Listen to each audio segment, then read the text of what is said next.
Est-ce que le Coran a été falsifié? Est-ce que les chiites croient en la falsification du Coran ou non? C'est le deuxième épisode de l'analyse de la théorie de la falsification du Coran.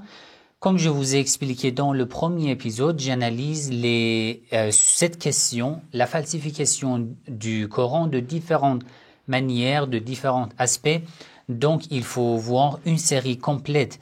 Il faut avoir des analyses et beaucoup de critiques concernant la théorie de ceux qui défendent l'idée de la falsification du Coran. Dans ce deuxième épisode, je vous explique encore un sujet très important d'après la table des matières que je vous ai montré. Restez avec moi, je vous explique.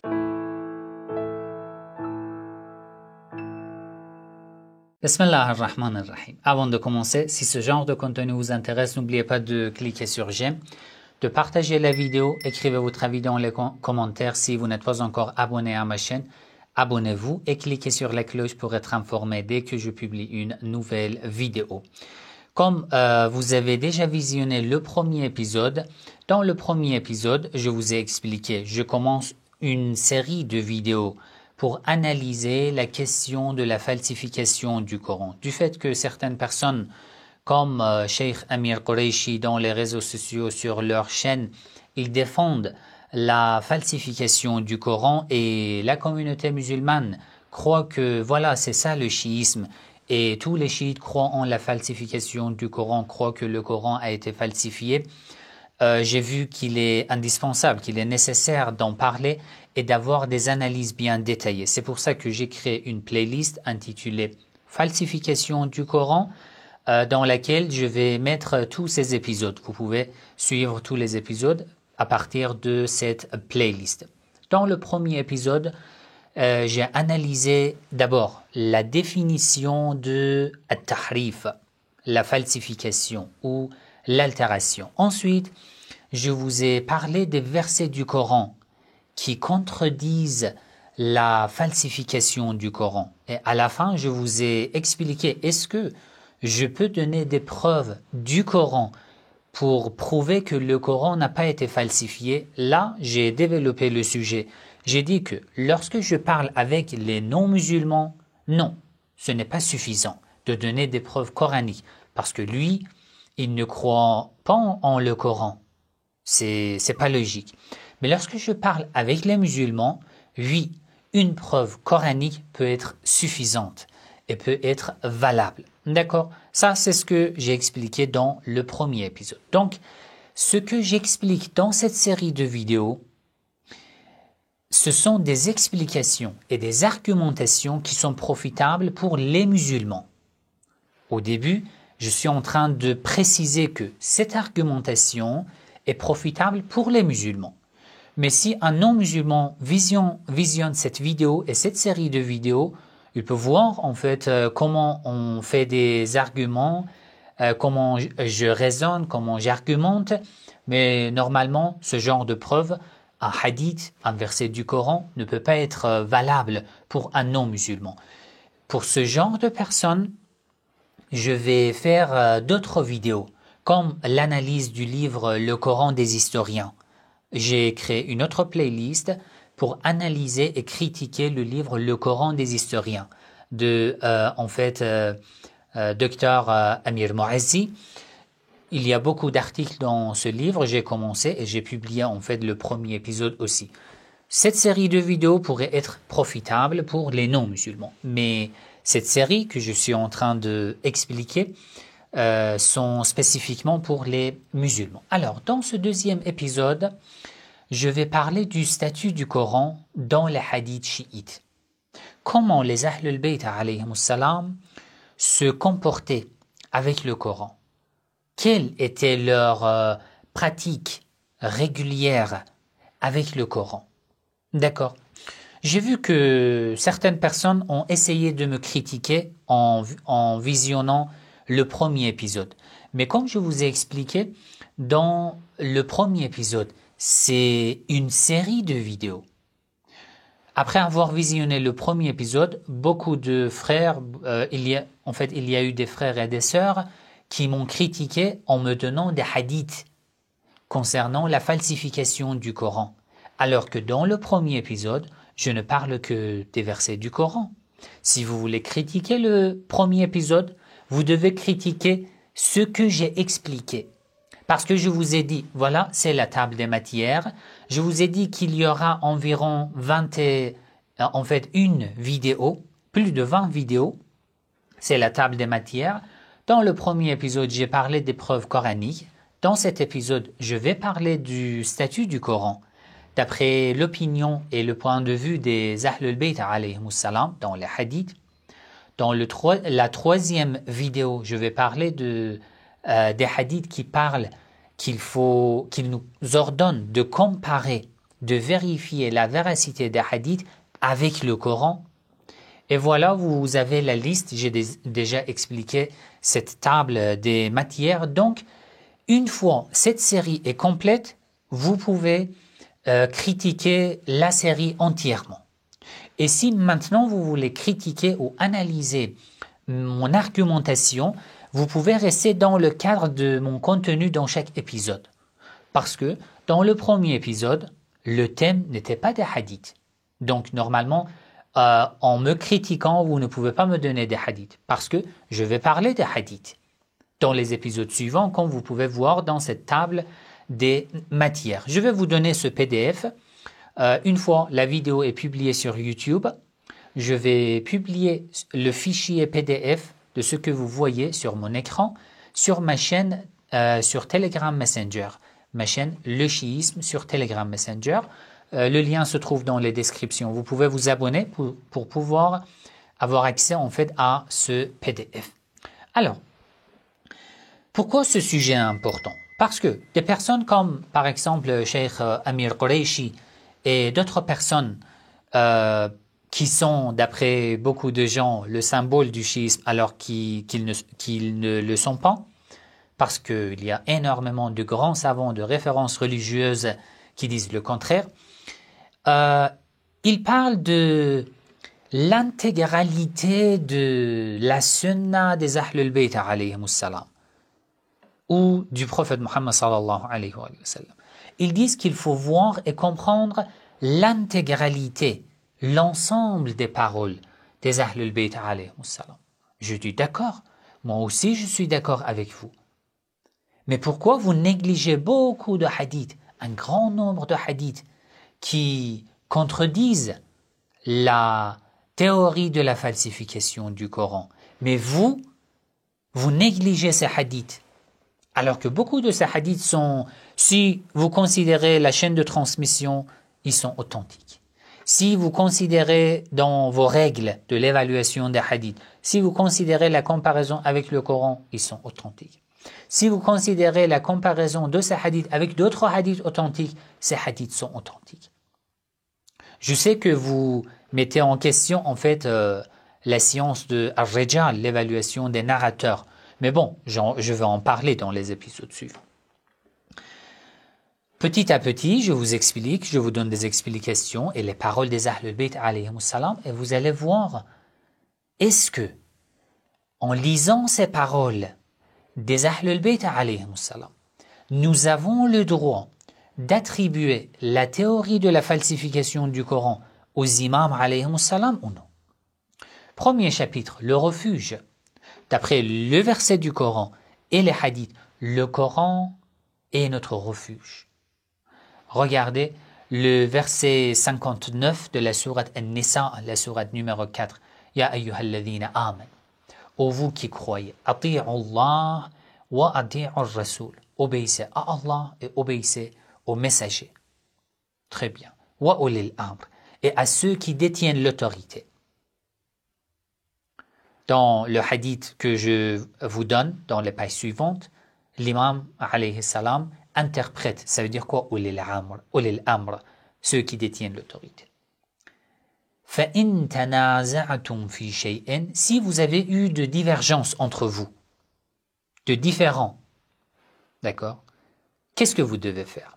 Dans un sujet, فِي شَيْءٍ, فَرُدُّوهُ, vous devez vous référer à quoi? Dans les conflits, dans les discordes, dans les divisions. Où devez-vous aller? Farudduhu d'abord, ila Allah. auprès d'Allah. Comment? Avons-nous accès direct à Allah pour lui parler? Ou c'est son livre? C'est le livre saint. Farudduhu ila Allah, ça veut dire farudduhu. Référez-vous à quoi? À la parole de Dieu, le Coran. Wa Rasoul, et ensuite au prophète Muhammad sallallahu alayhi wa sallam.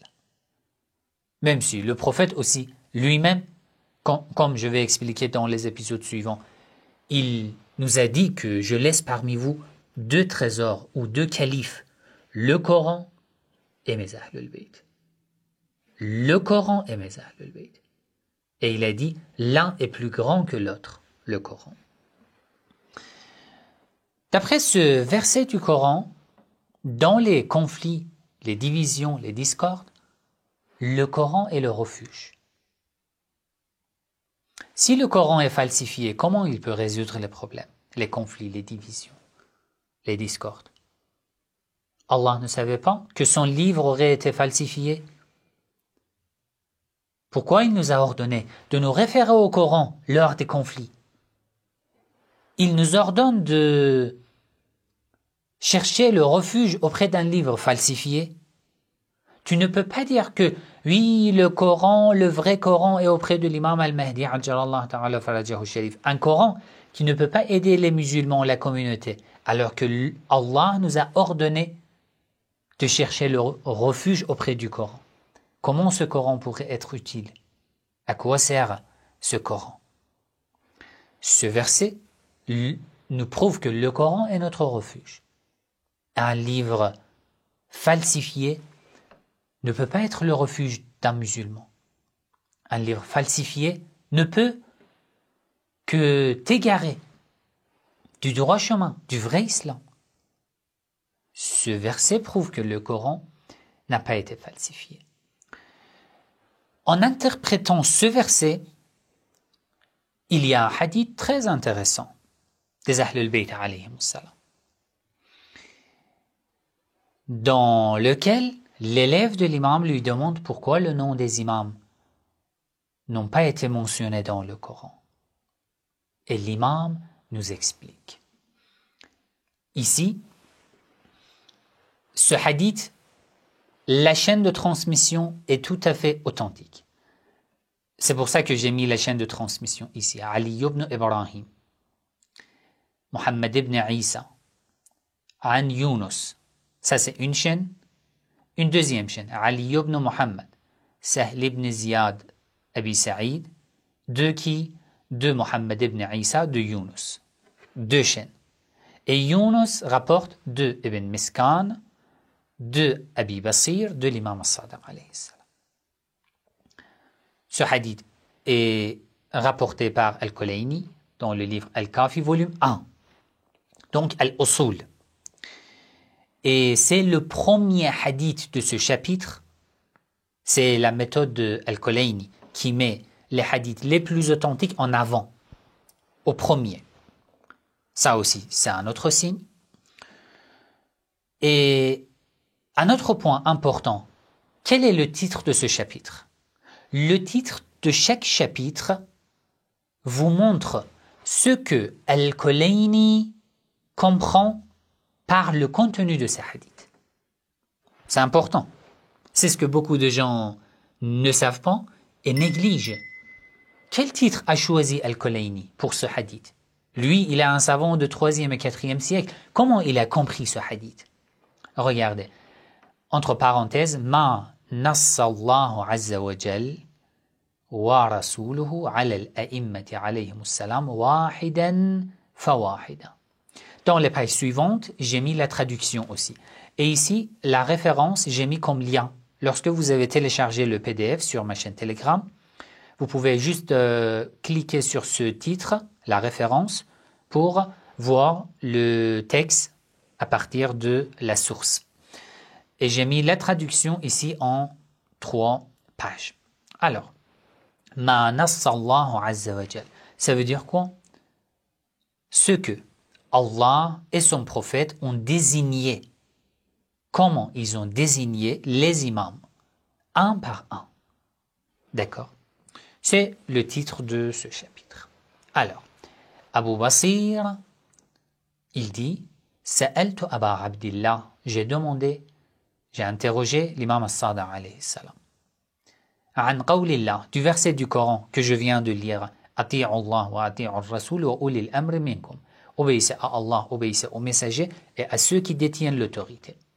Faqal, l'imam as-Sadiq alayhi salam a dit Nazalat fi Ali ibn Abi Talib wal Hassan wal Hussein alayhi salam. Il a été révélé sur Ali, l'imam al-Hassan et l'imam al-Hussein alayhi salam. Ulil amri minkum, ceux qui détiennent l'autorité, ça veut dire ces trois. Faqultu lahu, Abu Basir dit, j'ai dit à l'imam Inna an-nas yaqulun, mais les gens disent fama lahu lam yusammi aliyan wa ahla baytihi alayhim salam fi kitabillah. La même question que les gens nous posent aujourd'hui. Pourquoi Allah n'a pas mentionné le nom de Ali et de ses enfants dans le Coran s'ils sont imams? Ici, des gens comme Cheikh Amir Qureshi qui n'ont pas bien compris la méthode des Ahlul Bayt alayhim salam. Ils disent que oui, pourquoi il n'a pas mentionné? Non, il avait mentionné, mais le Coran a été falsifié. Mais c'est quelle réponse? Tu suis les Ahlul Bayt alayhim salam, cherche la réponse de l'imam as-Sadiq alayhi salam. Un hadith authentique. L'imam alayhi salam n'a pas dit non, le nom de Ali et des imams avait été mentionné dans le Coran, mais les califes l'ont falsifié. Non, il n'a pas dit ça. Et il n'était pas dans la situation de la taqiyya, parce qu'il est avec son élève, Abu Basir. Qu'est-ce qu'il dit comme réponse?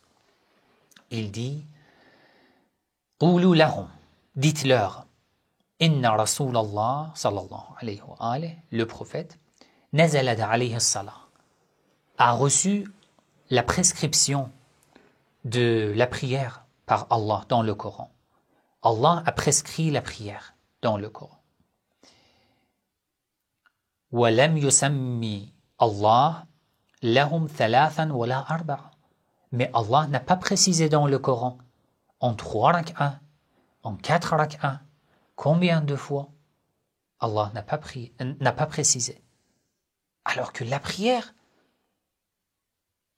avec une telle importance, alors le prophète, qu'est-ce qu'il a fait? حتى كان رسول الله صلى الله عليه وآله هو الذي فسر ذلك لهم. Jusqu'à ce que le prophète lui-même l'a interprété aux gens. Parce qu'il y a 2 révélations. Al-Wahy al-Tanzili, la révélation qu'Allah envoie au prophète comme le Coran. Une autre révélation, Al-Wahy al-Ta'wili, une révélation particulière au prophète pour qu'il puisse interpréter la parole de Dieu. Cette révélation ne fait pas partie du Coran, mais c'est l'interprétation du Coran. Ce que l'imam Ali alayhi salam a fait dans ce qu'il a écrit, son mushaf. Nous allons parler de ce sujet. L'imam as-Sadiq alayhi salam continue. وَنَزَلَتْ عَلَيْهِ الزَّكَاةُ وَلَمْ يُسَمِّ لَهُم مِّن كُلِّ 40 درهما درهم. Allah a prescrit dans le Coran la zakat, mais il n'a pas mentionné les détails. Il n'a pas parlé des détails. حتى كان رسول الله صلى الله عليه وآله هو الذي فسر ذلك لهم. Jusqu'à ce que le prophète l'ait interprété. ونزل الحج فلم يقل لهم طوفوا أسبوعا حتى كان رسول الله صلى الله عليه وآله هو الذي فسر ذلك لهم. Allah a prescrit le pèlerinage dans le Coran, mais il n'a pas dit il faut que vous vous tourniez 7 fois autour de la Kaaba. C'est le prophète qui l'a expliqué, qui l'a interprété. Ce genre de détail si important. وَنَزَلَتْ أَطِيعُوا اللَّهَ وَأَطِيعُوا الرَّسُولَ وَأُولِي الْأَمْرِ مِنكُمْ. Et ce verset, obéissez à Allah, obéissez aux messagers, obéissez à ceux qui détiennent l'autorité, a été révélé et a été révélé sur Ali, Hassan et Hussein. Et le prophète l'a interprété. فَقَالَ رَسُولُ اللَّهِ صَلَّى اللَّهُ عَلَيْهِ وَآلِهِ في Ali. Il a dit sur Ali, مَنْ كُنْتُ مَوْلَى فَعَلِيٌّ مَوْلَى. celui dont je suis le maître, Ali sera son maître. وقال, et il a dit aussi, أوصيكم بكتاب الله وأهل بيتي. Le hadith al-Thaqalayn. Je vous conseille, je vous ordonne de suivre le Coran et mes Ahl al-Bayt. فإني سألت الله عز وجل ألا يفرق بينهما. Parce que j'ai demandé à Allah de ne pas les séparer l'un de l'autre. Vous voyez. Ici, d'abord, l'imam ne parle pas de la falsification du Coran. Parce que beaucoup de hadiths dans lesquels il y a le nom des imams comme une partie d'un verset du Coran, sur lesquels Cheikh Amir Qureshi s'appuie et dit, voilà ces hadiths, ils disent « Hakadha nazalat » ainsi a été révélé. Et il dit, voilà, Ali et les autres imams, les noms étaient mentionnés dans le Coran, mais le Coran a été falsifié. Alors que l'imam alayhi salam dit autre chose. L'imam dit non, le nom des imams ne devait pas être dans le Coran.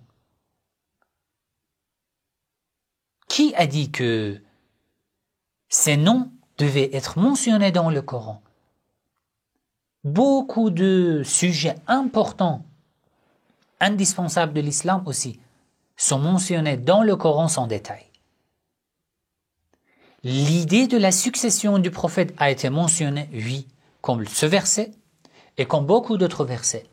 L'importance, la pureté des Ahl al-Bayt, oui. L'autorité du prophète et des Ahl al-Bayt, oui. Mais les noms, non.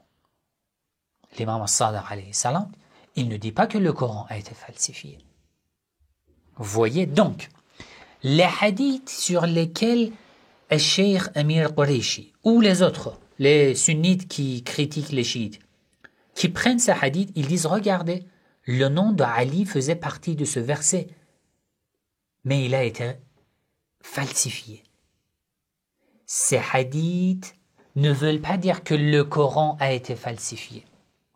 Ces hadiths ne veulent pas dire que ces noms faisaient partie des versets. Ces hadiths veulent dire que c'est ça l'interprétation de ces versets. C'est ce que l'imam dit dans ce hadith. Ces hadiths sont en train de nous expliquer l'interprétation de la parole de Dieu. La révélation interprétative, al-wahyu, al-ta'wili. C'est clair. Ce terme n'est pas quelque chose que les savants ont inventé, ont créé. Non, c'est ce qui a été tiré de ce genre de hadith. Vous voyez? Voilà, j'ai mis la traduction, vous pouvez lire avec le lien de la référence. Un autre sujet, il y a beaucoup de hadiths dans lesquels les imams alayhi salam, le prophète Muhammad sallallahu alayhi wa sallam, nous expliquent que le Coran, ce Coran, est un guide, est une lumière. Si vous le suivez, vous serez guidé. Si vous ne le suivez pas, vous serez égaré. Et ceci n'est possible que si tu refuses la falsification du Coran. Sinon, un Coran falsifié n'a aucune lumière. Un Coran falsifié n'a pas de guidance, ne peut pas te guider. Un Coran falsifié t'égare. Un Coran falsifié n'a pas de lumière. C'est fini. Regardez ces hadiths. Le premier hadith. La plupart de ces hadiths, d'après la chaîne de transmission, sont authentiques. Quelques-uns sont muwathaq, d'accord? Mais le contenu c'est pareil. Le contenu de tous ces hadiths est similaire, d'accord? Et là, vous pouvez dire que non, on ne croit pas en le rijal, l'évaluation des narrateurs. Je dis pas de problème. D'après n'importe quelle règle que vous suivez dans l'évaluation des hadiths, vous ne pouvez pas refuser ces hadiths. D'accord? Al-Kafi, volume 2, page 599. Le prophète Muhammad sallallahu alayhi wa sallam a dit فَإِذَا الْتَبَسَتْ عَلَيْكُمُ الْفِتَنِ Lorsqu'il y a eu de discorde, des troubles, lorsque les troubles vous confondent, qu'est-ce que vous devez faire? كَقِطَعِ اللَّيْلِ الْمُظْلِمِ Comme une partie de l'obscurité de la nuit, فَعَلَيْكُمْ بِالْقُرْآنِ Cherchez le Coran, cherchez le refuge auprès du Coran, accrochez-vous au Coran. Le prophète aussi ne savait pas que le Coran aurait été falsifié. C'est étrange ce que vous dites. فَعَلَيْكُمْ بِالْقُرْآنِ فَإِنَّهُ شَافِعٌ مُشَفَّعٌ Le Coran est un intercesseur dont l'intercession est acceptée. وَمَاحِلٌ مُصَدِّرٌ Le Coran est un témoin dont le témoignage est véridique. وَمَنْ جَعَلَهُ أَمَامَهُ Celui qui met le Coran devant pour le suivre, قَادَهُ إِلَى الْجَنَّةِ Le Coran le mène, le conduit au paradis. وَمَنْ جَعَلَهُ خَلْفَهُ سَاقَهُ إِلَى النَّارِ Celui qui met le Coran derrière lui. Ça veut dire, celui qui décide de ne pas suivre le Coran, cette désobéissance au Coran, le conduit à l'enfer. سَاقَهُ إِلَى النَّارِ وَهُوَ الدَّلِيلُ يَدُلُّ عَلَى خَيْرِ سَبِيلٍ Le Coran est un guide qui vous guide vers la meilleure voie, le meilleur chemin. وَلَهُ وهو كتاب فيه تفصيل وبيان وتحصيل وهو الفصل ليس بالهزل وله ظهر وبطن فظاهره حكم وباطنه علم jusqu'à la fin, il dit له نجوم jusqu'à la fin. Ce que je veux vous dire, c'est que le prophète ne savait pas que le Coran a été falsifié, aurait été falsifié. Et si le prophète savait que le Coran sera falsifié après lui, pourquoi il nous a ordonné de suivre le Coran, un livre falsifié? Comment est-ce possible? Comment est-ce possible?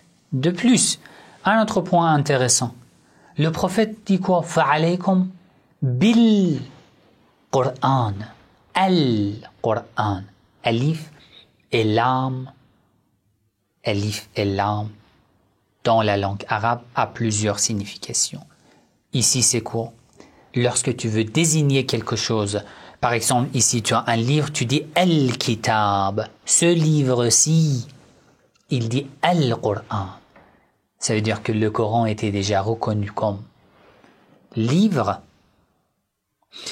Un autre hadith, j'ai mis la traduction pour vous ici. Le hadith suivant, Al-Kafi, volume 6, page 599. L'imam al-Sadiq alayhi salam a dit Inna al-Aziz al-Jabbar.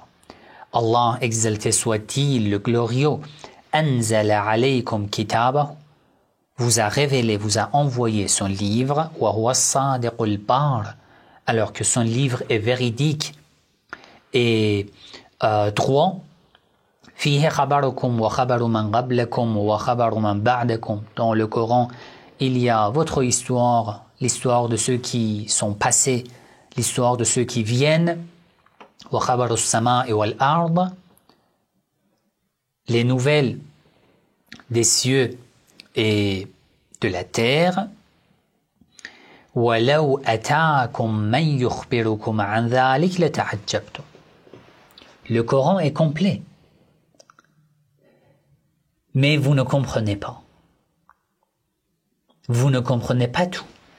Les étoiles dont le prophète a parlé, on n'arrive pas à tout comprendre. Zaharun wa batnun.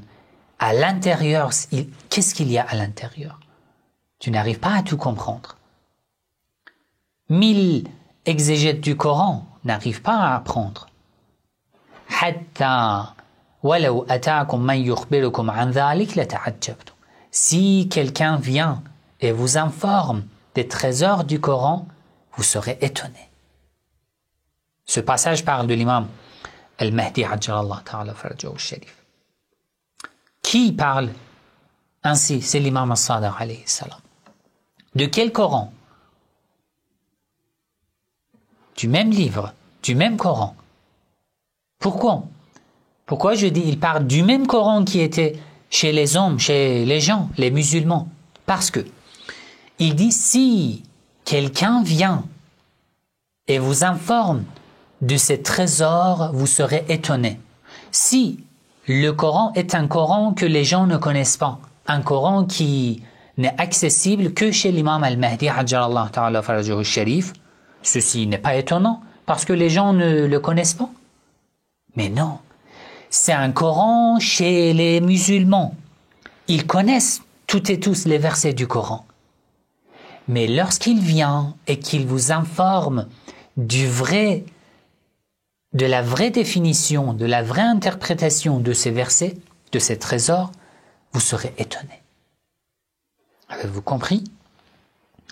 Ça aussi, c'est un hadith très important.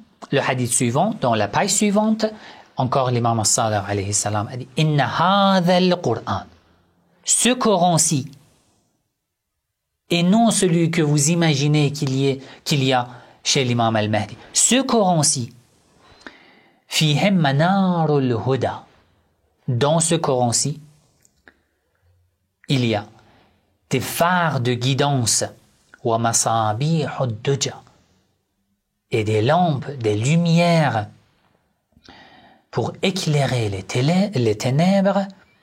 فَلْيَجِلْ جَالٌ بَصَرَهُ si tu veux voir que celui qui le parcourt éveille sa vision, éclaire sa vision, ouvre ses yeux pour voir les trésors cachés du Coran.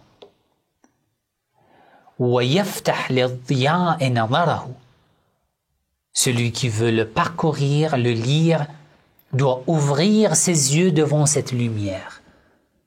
Mais la plupart d'entre nous, nous n'arrivons pas. De quel Coran il parle? D'un Coran falsifié? Est-ce possible? Est-ce logique? Si pour vous, c'est logique qu'un Coran falsifié a ce genre de caractère, je n'ai plus rien à vous dire. Un Coran falsifié ne peut pas avoir un tel statut, ce genre de caractère. Faites attention, l'imam dit « Hada al-Qur'an » ce Coran-ci que vous connaissez. Après, vous allez oser dire que le Coran a été falsifié d'après les imams, alayhimus salam, d'après les chiites,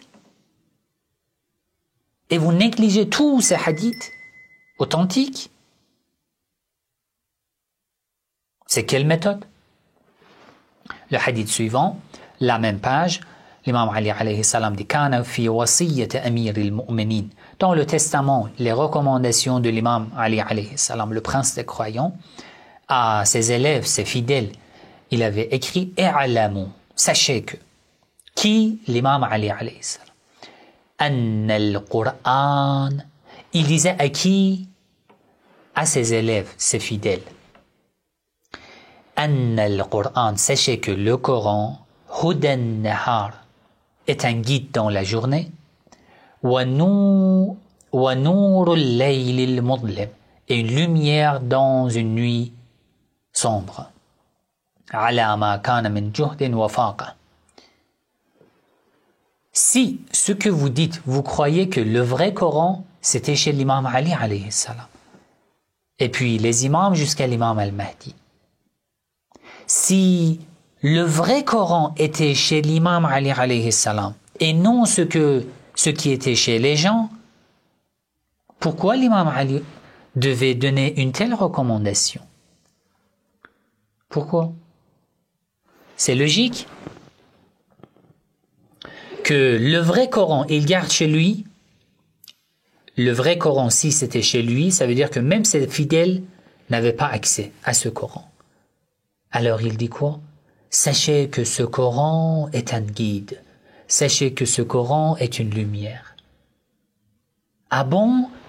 Ça veut dire que l'imam sait que le vrai Coran est chez lui. Le Coran chez les gens est falsifié, mais il dit, sachez mes élèves que ce Coran est une lumière. Vous avez connu les imams alayhimus salam ainsi? C'est pas logique. Le hadith suivant, encore la page suivante de la même source, Al-Kafi. L'imam al-Sadiq alayhi salam a dit « Inna al-Qur'an zajirun wa amirun » Le Coran vous interdit et vous ordonne « Ya'amuru bil jannah » Il vous ordonne au paradis « Wa yazjuru anin nar » Et il vous interdit d'entrer dans le feu de l'enfer. Quel Coran? De quel Coran l'imam al-Sadiq alayhi salam parle? Un Coran falsifié? Ce n'est pas possible. Le hadith suivant, la même source, l'imam al-Sajjad alayhi salam a dit لو مات من بين المشرق والمغرب Si tous ceux qui sont entre l'Est et l'Ouest meurent, ça veut dire toute l'humanité. لما استوحشت بعد أن يكون القرآن معي. Je n'ai peur tant que j'ai le Coran avec moi. Tant que j'ai le Coran avec moi. وكان عليه السلام إذا قرأ مالك يوم الدين lorsqu'il lisait le verset de la sourate Al-Fatiha مالك يوم الدين le possesseur du jour du jugement dernier يكررها حتى كاد أن يموت. Il le répétait tant de fois qu'il semblait près de mourir. Ça veut dire que l'imam al-Sajjad alayhi salam parlait d'un Coran qui était spécifiquement chez lui, et non le Coran des gens. Mais à qui s'adressait l'imam al-Sajjad alayhi salam? Il s'adressait aux gens. Ce Coran vous conduit au paradis et vous interdit d'entrer dans le feu de l'enfer. Un Coran falsifié? À vous de réfléchir. Le hadith suivant, l'imam al-Sadiq alayhi salam, Al-Hafidhu lil-Qur'an, celui qui mémorise le Coran, Al-Amilu bihi, qui pratique d'après les enseignements du Coran, qui respecte les ordres et les enseignements du Coran, Ma'a safarati al-kiram al-barara, sera dans le paradis avec les nobles, les vertueux et les anges. Al-Hafidhu lil-Qur'an, celui qui mémorise le Coran, celui qui mémorise un Coran falsifié, parce qu'il parle avec les gens, et les gens n'avaient pas accès au Coran imaginaire, ce que vous imaginez, un Coran différent qui était chez les imams. Donc, ceux qui mémorisent le Coran seraient avec les anges, avec les nobles, les vertueux dans le paradis. Un Coran falsifié? Est-ce possible? Le hadith suivant, Al-Kafi, le nom de chapitre. Regardez le nom de chapitre. Babu qira'ati al-Qur'an fil mushaf. Al-Mushaf, ça veut dire le livre en papier, la version papier, entre deux couvertures. Un chapitre sur les hadiths qui nous conseille de lire le Coran directement sur Mushaf, sur papier. Al-Mushaf, à cette époque-là, d'après les gens comme Cheikh Amir Qureshi, était un Mushaf falsifié. Il dit Mushaf Uthman, alors que j'en ai parlé, que ceci a été compilé à l'époque du prophète. Pas de problème. Tu l'appelles Mushaf Uthman, mais l'imam al-Sadiq alayhi salam en parle de cette manière. Man qara al-Qur'an fil mushaf, celui qui lit le Coran sur le mushaf papier. Mata'a bi basarihi, ça veut dire il profitera de la bénédiction de sa vue. D'accord? Ça veut dire la lecture sur papier, la lecture du Coran, renforce les yeux. وَخَفَّفَ عَنْ وَالِدَيْهِ وَإِنْ كَانَا كَافِرَيْنِ. Et il va rendre léger, il va diminuer, réduire le châtiment de ses parents, même s'ils sont impies. Vous voyez? Même s'ils sont impies. Il y a tellement de choses à dire dans ce genre de hadith. Toi, Cheikh Amir Qureshi, tu l'appelles Mus'haf Uthman. Ces caractères sont attribués au Mus'haf Uthman. C'est vraiment la honte.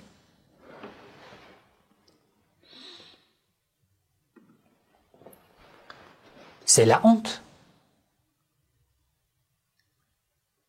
Mus'haf Uthman, un Mus'haf que tu crois qu'il a été falsifié et que tu l'attribues à Uthman, mais l'imam as-Sadiq alayhi salam en parle de cette manière. Lorsque tu lis, Allah réduit même le châtiment de tes parents qui sont impies. Entre parenthèses, il y a beaucoup de personnes qui me posent cette question. Nos parents ne sont pas musulmans, nous pouvons faire quelque chose après leur décès? Bien sûr, lis le Coran. Ils ne sont pas musulmans, lis le Coran, c'est la parole de l'imam.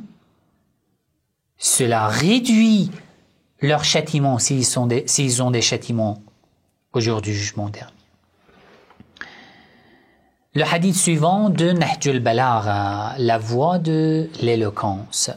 L'imam Ali alayhi salam, il dit Al-Qur'anu amirun zajirun, le même contenu. Le Coran ordonne et interdit.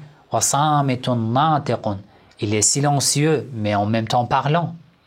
Hujjatullahi ala khalqi, le Coran est la preuve de Dieu sur ses créatures. Un Coran qui ne se trouve que chez l'imam al-Mahdi, c'est quelle preuve à laquelle les gens n'ont pas accès? C'est quelle preuve? C'est une plaisanterie. Hujjatullah, la preuve de Dieu.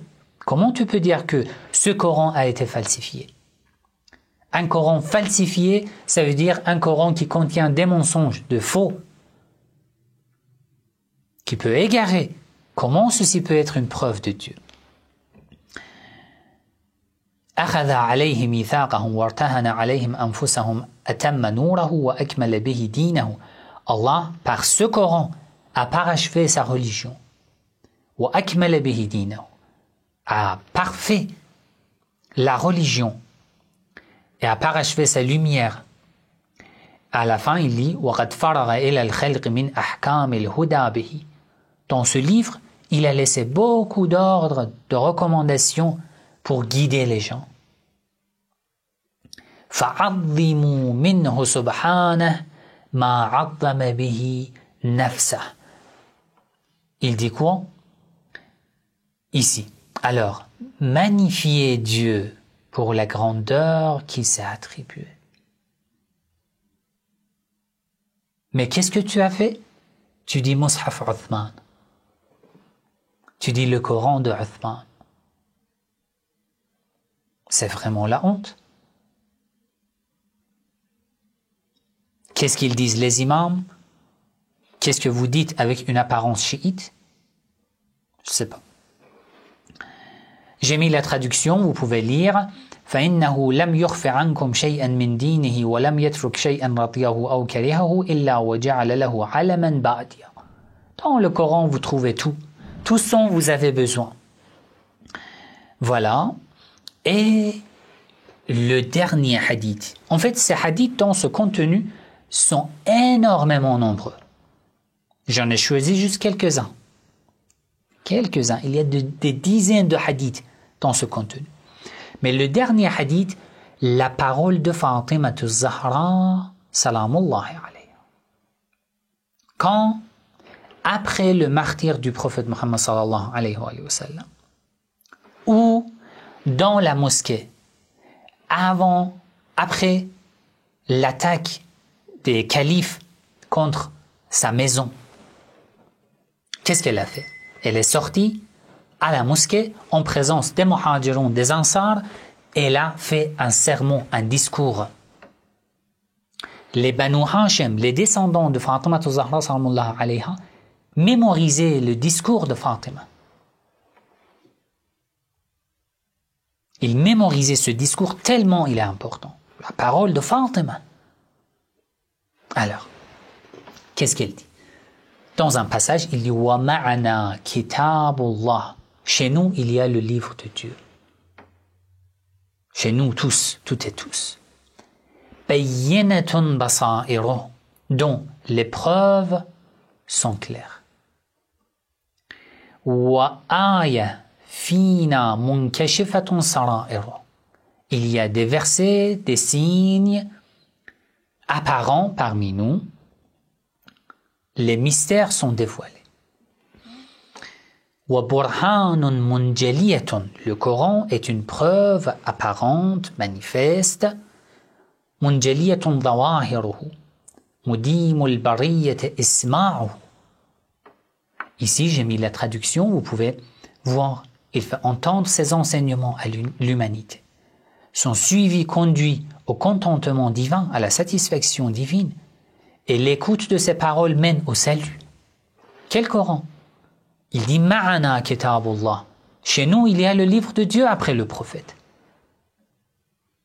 Ça veut dire qu'après le martyre, quelques jours après le martyre du prophète, Fatima prouve et confirme que le livre de Dieu était chez tout le monde.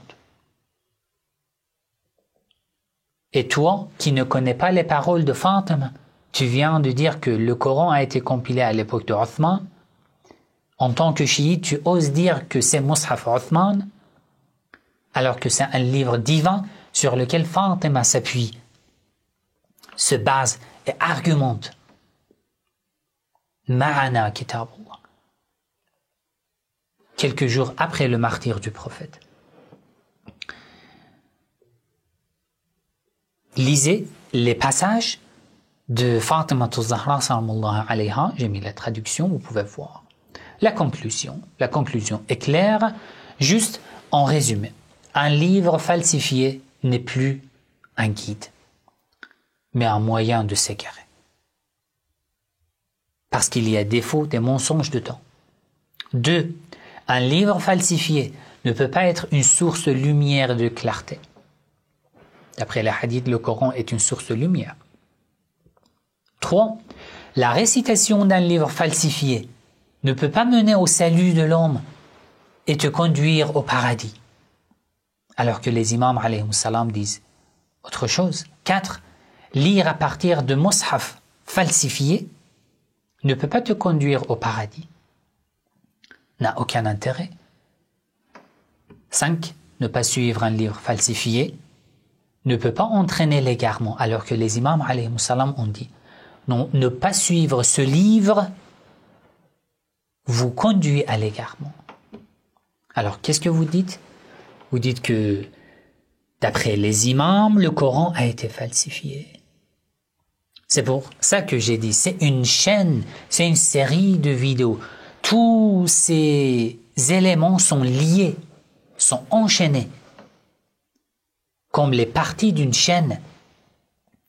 Tu ne peux pas prendre une partie, un hadith, deux hadiths, et de dire que voilà, l'imam al-Sadiq alayhi salam a dit que Ali, le nom de Ali était dans le Coran, mais ils l'ont falsifié. Alors qu'est-ce que tu réponds à ce genre de hadith? Vous voyez, c'est très important. Comme je vous ai dit, alors je reviens sur la table des matières. Dans l'épisode suivant, je vais parler des hadiths qui nous ordonnent, dans lesquels les Ahlul Bayt alayhi salam nous ordonnent de vérifier la véracité des hadiths avec le Coran. Si ce Coran confirme un hadith, ce hadith est authentique. Si ce Coran le refuse, ce hadith n'est qu'un mensonge. Dans l'épisode suivant, je vais développer ce sujet, comme j'ai écrit ici le titre du 3e épisode, Inch'Allah. Vous aussi, si vous avez des questions, n'hésitez pas à écrire dans les commentaires. Wassalamu alaikum wa rahmatullahi wa barakatuh.